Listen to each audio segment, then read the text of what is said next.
Hello, my name is Tony Bailey, and I'll be speaking first, and then Jacob Wells will speak, followed finally by Yushuan Zhang. And we are Team 44, and our project is the Intelligent Voice Differentiator. And we're here today to talk about our technical project design. So I will go over the motivation and the problem statement for our project, as well as the benefits of our product. Jacob will then discuss the design process, and finally Yushuan will talk about the assessment metrics that we've designed and our progress so far. So the motivation behind neuromorphic computing revolves around a central question. Why would we want to mimic the brain when computers can already perform computations at incredibly fast speeds? And if you look at personal computers, like my own has a clock speed of about 4 gigahertz, and if you contrast that with the average spike rate of a human brain of about 10 hertz, it seems like the digital computers are superior. And indeed, the von Neumann architecture works very well for combinatorial and sequential algorithms. In recent years, however, there's been new problems that we've been wanting to tackle, such as image recognition and speech recognition, that are computationally taxing for digital computers due to the high density of their associated data. And in addition to this, with the recent Internet of Things and a desire to have embedded systems sense the environment and store more information, we've had a explosion of time series data and high density data that we would like to process. And for all of these problems, advances in machine learning in the past 10 to 20 years have allowed researchers and companies to develop and implement software-based solutions via, for example, neural network algorithms. But there's still a lot of room to improve.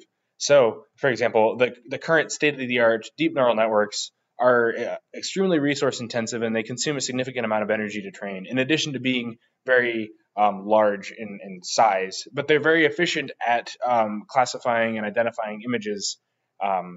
So there's a desire, contrasting that with how we as humans can differentiate and identify images with almost little effort, and it consumes very little power in the process. There's a desire to want to try to mimic the brain to be able to scale down these systems, and with the end goal of eventually embedding artificial intelligence on personal devices. But in order for that to happen, there needs to be advances made at the hardware level to develop new architectures to implement these systems. And there's been many proposals that have been made for both the synaptic and neuron elements, which are the two computing elements of a neuromorphic processor. But there's been little work done at the architectural level for integration. And since there's been little testing done at this level, there's a very open definition of what learns well, and there's still a lot of room to improve in this area. Presently, to our knowledge, no one has implemented or demonstrated learning in a purely analog system. But recent advances in emerging memory devices such as resistive random access memory and phase change memory present new opportunities to realize these neuromorphic processing units. And so we propose to create a biologically inspired neural network architecture that utilizes a fabricated synaptic crossbar array at the University of Cincinnati, and we want to integrate that with arrays of neurons to create a neuromorphic processing unit architecture. And the functionality of the circuit will be demonstrated by demonstrating learning to specifically to learn how to differentiate people's voices as an intelligent voice differentiator. And while this application is a test case for our architectural framework, it still is relevant in the current market with numerous personal assistants like Google Home, Cortana, Siri, and Amazon Echo, who are trying to make innovations in this space. Being able to differentiate by voice could allow these systems to do person-based specific tasks such as scheduling by person. And in addition to this, as we continue to increase our interactions with service robots, allowing the robots to be able to differentiate from people or things that they're interacting with is a useful feature. And finally, the circuit itself is interesting because it essentially differentiates based on the spectral information of the input signals. And this could easily be extrapolated to other types of sensors, such as accelerometers, which are used in industry to monitor the health of industrial equipment. So it could be used as a anomaly detection unit that detects things that are different from the normal behavior. So from that, Jacob will now explain our design process on the product so far. All right, so as you might imagine, the system that we're proposing to build is fairly novel and complex theoretically.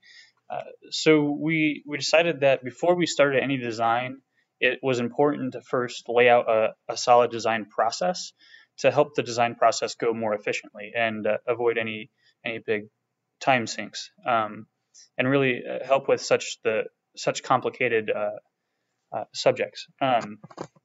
The first step that we wanted to tackle in our design process was figuring out from a high level how we wanted the system to work, what interactions it had to make, what characteristics such as fast and small or power efficiency and things of that nature. And once we had nailed down those attributes that we felt were important in those interactions that we'd be making, we decided to visualize these objectives in the objective tree, and that really helps us categorize the different objectives that we're trying to hit, such as small size, and helps us focus on this certain criteria while we're working on parts of the design process. And once we have the objectives figured out and we understand how the system might interact with, say, a microphone, we were able to put together a functional diagram. And this is, again, a very high-level diagram of how the system is connected, including the synaptic devices that Tony had mentioned before, as well as the microphone and the CPU that will be integrated with it. Once we've gotten the functional diagram put together, then we can talk about the actual specifications and requirements of the project. This will help define, just how fast and how accurate the project has to be. And once this pre-planning is done, and we're finally ready to do some simulations and do some real design work. And this is the stage in the process that we're at now. We've simulated most of the design, or most of the system components, and now we can really start to integrate the system. And what this helps us do is figure out any interconnection bugs before we try to make a physical implementation, because it's easier to reroute trace and spice than it is to design a whole new board and try to repopulate a new board if we figure out a mistake or a better way to do something. And the simulation is going to help be used as a fallback in case there are any major physical implementation issues that we didn't foresee up until this point. And once we get through the simulations, then we can start to tackle the actual physical implementation in the components and then integration as well.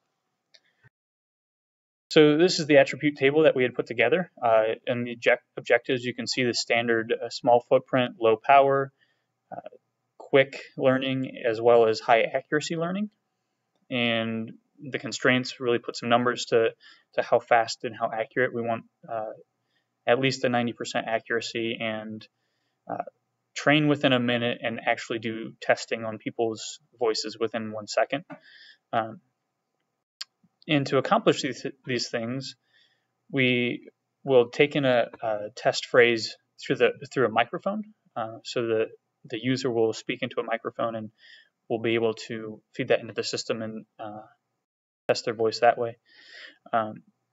And with this audio and the neuron system that we have, this requires certain bandpass filtering to feed different frequency bands into different neurons, and we'll see that in a later slide in the diagram. So here's the objective tree I'd mentioned. We have the 4 basic components, which is accuracy, quick learning, power efficiency, and small footprint. So for high accuracy, one thing we had designed or figured out to improve the accuracy is the what we call an input repeater, which means a user can speak into the microphone and the CPU will record it and play it back into the system multiple times. This allows the user to only interact with the system once, but the system to be able to use that interaction several times over to improve the accuracy of the learning. And this will be coupled with a CPU algorithm that'll handle that, as well as reading the outputs and making inferences based on the output neurons.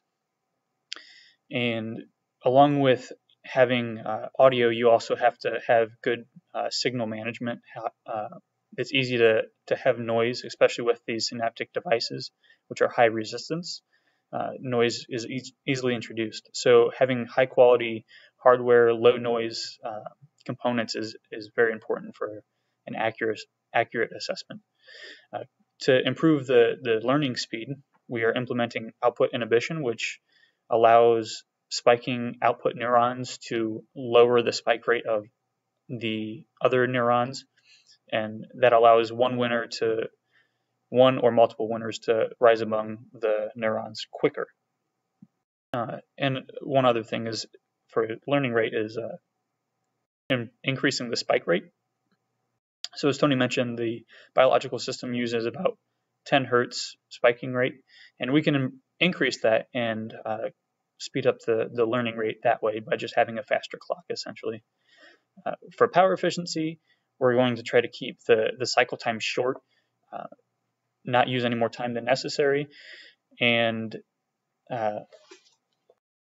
use low voltage signals, as well as reduce the number of neurons to only the necessary amount.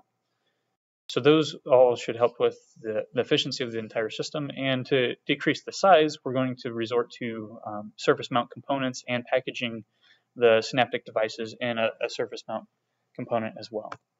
So here is the functional diagram. You can see the microphone on the top left. That's where the user will input an audio signal. It'll go into the filters, which you see on the left there. And the different numbers you see inside those ovals are the frequency bands that we decided were important within the voice to determine the speaker. Those filtered bands will go into the neurons, and that will create spikes. The spikes will travel through the synaptic device array into the postsynaptic neurons, and the CPU will then measure the outputs of the neurons and make inferences, which will be displayed on the user interface display. So now Yixun will talk about the assessment of this project.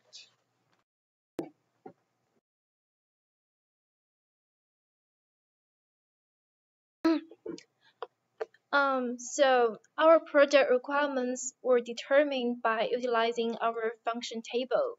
So obviously we need to receive the audio input from microphone. Then the input is stored going through an AD converter. To train a network, we use a DA converter to reconstruct the input.